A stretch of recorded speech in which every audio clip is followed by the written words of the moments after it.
Film की शुरुआत में हम एक लड़की को देखते हैं जो कि समुद्र में बहकर आइलैंड के किनारे पर आ गई थी। इस लड़की का नाम जैन होता है और इसके साथ इसका फ्रेंड ब्रेड भी यहाँ बहकर आ गया था। वह उसके पास जाकर उसे चेक करती है तो पाती है कि वह बुरी तरह से जख्मी था और कुछ ही देर में वह मारा जाता है। यह देखकर वह काफी परेशान हो जाती है और बाद में उसकी बॉडी को वहीं पर छोड़कर वह उस आइलैंड को एक्सप्लोर करने लगती है। लेकिन इस आइलैंड पर कोई भी नहीं होता। यह पूरा आइलैंड सुनसान था, यानी कि लड़की यहाँ पर फंस चुकी थी। इसके बाद जब वो आइलैंड में अंदर जाती है तो उसे एक जगह पर एक थैला मिलता है जिसके अंदर उसे एक लेडीज का पर्स और कुछ बच्चों का सामान मिलता है। यहाँ उसे एक मेडिसिन भी मिलती है जिसमें 1994 की डेट लिखी हुई थी, जिससे जैन को समझ आता है कि बहुत सालों पहले शायद यहाँ पर कोई आया था। उसे इस सामान में माचिस भी मिलती है, उसे वो अपने पास रख लेती है और वापस समंदर के किनारे आती है। उसे वहाँ पर गिरा हुआ एक बड़ा खोखला पेड़ दिखाई देता है। ये देखकर जैन को आइडिया आता है कि रात में वो अपनी सेफ्टी के लिए इसे सोने के लिए यूज कर सकती है। खैर अब यहाँ पर जैन अपनी पहली रात गुजारती है और सुबह होने पर उठकर देखती है कि समुद्र के किनारे कई सारी मछलियाँ बहकर आ गई थी। उसमें एक छोटी सी शार्क भी थी जिसका आधा शरीर खाया हुआ था। वो यहाँ से अपने खाने के लिए कुछ मछलियाँ ले लेती है। तभी जैन की नजर एक जगह पर जाती है जहाँ पर के 3 लोगों की कब्र थी। ये देखकर जैन अपने दोस्त के लिए भी एक कब्र खोदती है क्योंकि उसके दोस्त की बॉडी सड़ने लगी थी। उसे अपने दोस्त के मरने का बहुत ही ज्यादा दुख होता है। दोस्तों के बिना तो दुनिया ही अधूरी लगती है। तो मेरे प्यारे दोस्तों, आप भी अपने दोस्तों के लिए इस वीडियो को लाइक कर लेना और चैनल को सब्सक्राइब जरूर कर लेना और कमेंट में लिख देना I love my dear friend और अपने फ्रेंड के नाम का भी कमेंट कर देना। चलो कहानी में वापस आते हैं। खैर अब अगले दिन जैन अब आइलैंड का चक्कर लगा रही होती है तो वो देखती है कि किसी ने उसके दोस्त की बॉडी को निकाल कर आधा खा लिया है। लेकिन ये देखकर जैन काफी घबरा जाती है। उसे कुछ भी समझ नहीं आता कि आखिर ये किसने किया होगा। उसे लगता है कि जरूर यह काम किसी जानवर का है जो कि इस आइलैंड पर रहता होगा। इसलिए वह एक लकड़ी को नोकी करती है और अपने लिए एक हथियार बनाती है। इसके बाद वो आइलैंड के बाहर बैठकर उस जानवर का इंतजार करने लगती है। खैर अब रात हो जाती है और अब जैन को नींद आने लगती है, लेकिन वह जानवर अभी तक यहाँ नहीं आया था। अब अगले दिन जैन की आँख खुलती है और वह समंदर में एक सूटकेस को देखती है। वो सूटकेस को लेने के बारे में सोचती है, इसलिए वो समंदर में जाकर उस सूटकेस को ले लेती है। तभी उसे नीचे कुछ महसूस होता है, इसलिए वो नीचे जाकर देखती है कि यहाँ पर उसे एक बड़ा सा होल दिखता है, जिसे देखकर वह काफी हैरान हो जाती है। खैर अब वो बाहर आकर उस सूटकेस को खोल कर देखती है। उसके अंदर उसे कुछ जूते और कुछ कपड़े मिलते हैं जिन्हें वह पहन लेती है। जब रात होती है तो जैन उस सामान को चेक करने लगती है और उसे उसमें कुछ फोटोज दिखते हैं। वो उन्हें देखने लगती है और समझ जाती है कि यहाँ पर कोई फैमिली छुट्टी बिताने के लिए आई थी, जिसमें एक कपल और उनके 2 बच्चे थे। तभी जैन के ऊपर से एक प्लेन गुजरता है। यह देखकर जैन अपनी गन चलाती है, लेकिन इसका कोई फायदा नहीं होता क्योंकि तब तक प्लेन जा चुका था।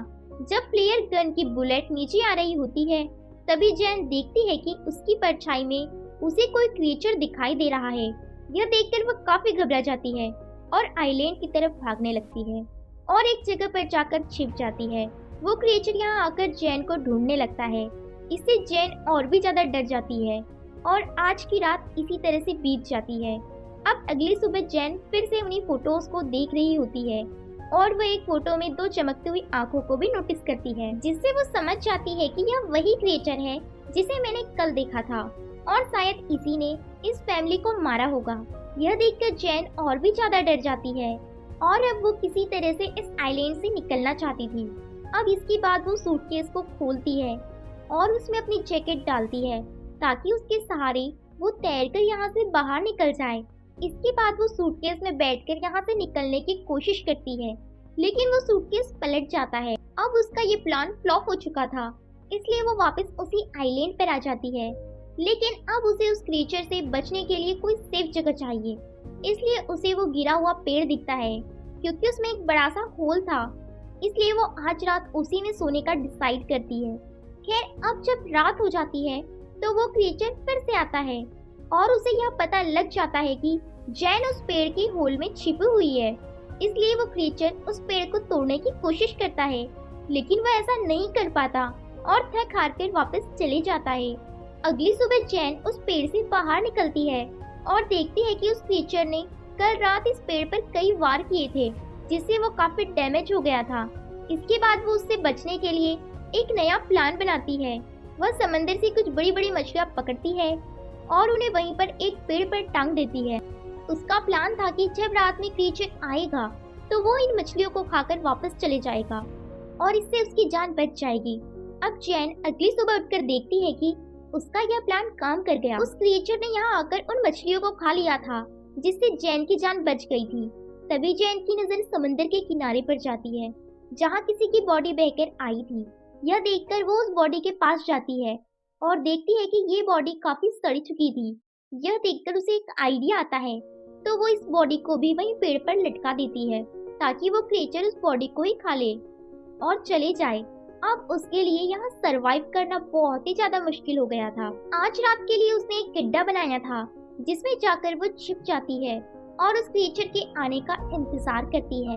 जब रात होती है तो वो क्रीचर यहाँ आता है और जैन पहली बार उस क्रीचर को देखती है। वो उस क्रीचर को देखकर काफी डर जाती है, क्योंकि वो काफी खौफनाक था।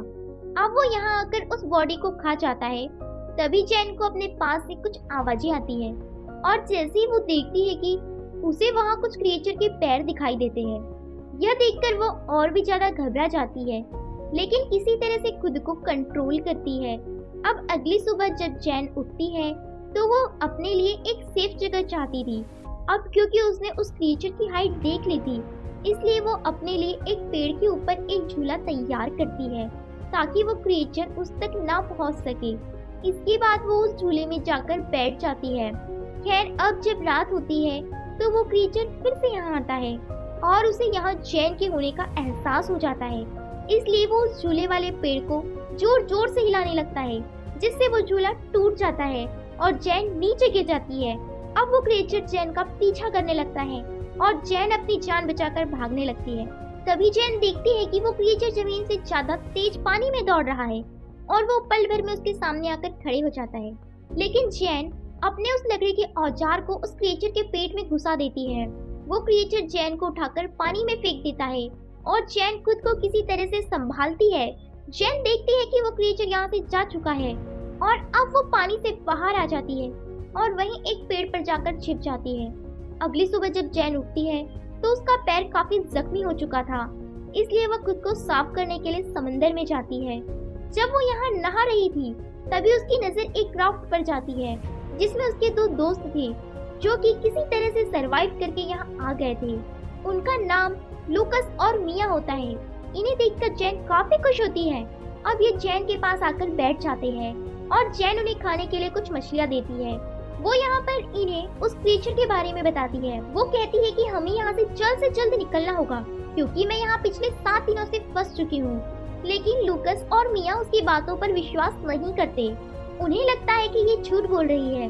वो कहते हैं कि हम पिछले 5 दिनों से समंदर में भटक रहे थे और अब जाकर हमें आइलैंड मिला है। ये दोनों यहाँ से नहीं जाना चाहते थे। अब जैन वो तस्वीरें भी दिखाती है जिनमें वो क्रीचर साफ दिखाई दे रहा था, लेकिन फिर भी ये दोनों उसकी बातों का विश्वास नहीं करते। जैन समझ जाती है कि ये उसकी बात नहीं मानेंगे। अब इसलिए वो इनसे छिपकर उनकी रॉफ्ट लेकर यहाँ से भागने का प्लान बनाती है। वो उनकी रॉफ्ट लेकर यहाँ से निकलने की कोशिश करती है, लेकिन वो दोनों इसे पकड़ लेते हैं।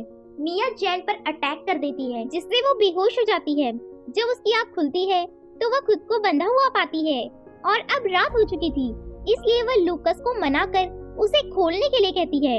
लेकिन लूकस और मिया उसकी कोई बात नहीं सुनती। इसके बाद मिया उस आइलैंड पर घूमने के लिए जाती है और लूकस वहीं जैन के पास रुकता है। इधर जब मिया वॉक कर रही थी तो वह क्रिएचर पानी से निकलकर उस पर अटैक कर देता है। उसकी आवाज सुनकर लूकस तुरंत वहां पर जाता है, लेकिन वो क्रिएचर मिया को पानी में खींच कर ले जाता है और उसे मार देता है। यह देखकर लूकस बहुत ज्यादा डर जाता है। वो डर कर एक पेड़ पर चढ़ जाता है। अब सुबह हो जाती है, लेकिन लूकस उस पेड़ से नीचे नहीं आता।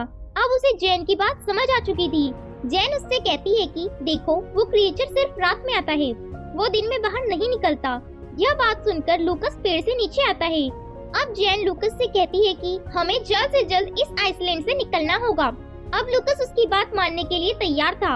अब ये लोग कुछ मछलियाँ और कुछ नारियल अपने साथ ले लेते हैं।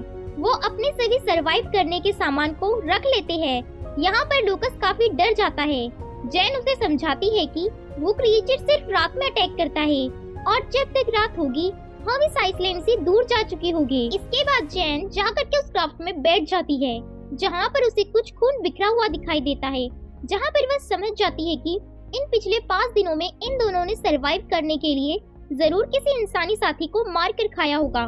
खैर अब ये लोग जैसे ही अपनी क्राफ्ट से यहाँ से निकलने लगते हैं, लूकस को पानी में वही क्रीचर दिखाई देता है जो इनकी तरफ बढ़ रहा होता है। यह देखकर दोनों काफी घबरा जाते हैं और उस क्राफ्ट को चारों तरफ से ढक लेते हैं, लेकिन तभी वो क्रीचर उनके क्राफ्ट में घुसकर उन पर अटैक कर देता है। यह देखकर लूकस उस पर फ्लेयर गन से अटैक करता है, लेकिन वो क्रिएचर जैन को पकड़कर अपने साथ ले जाता है। जैन के पास एक नाइफ था जिसे निकालकर वो उस क्रिएचर पर कई बार अटैक करती है, लेकिन तभी लूकस भी जैन को बचाने के लिए पानी में आ जाता है। यह देखकर वो क्रिएचर जैन को छोड़ देता है और लूकस को पकड़ लेता है। वो उसे लेकर अपने उस बड़े होल में चले जाता है। यह देखकर जैन किसी तरह से तैरकर फिर से उसी आइसलैंड पर पहुंच जाता है।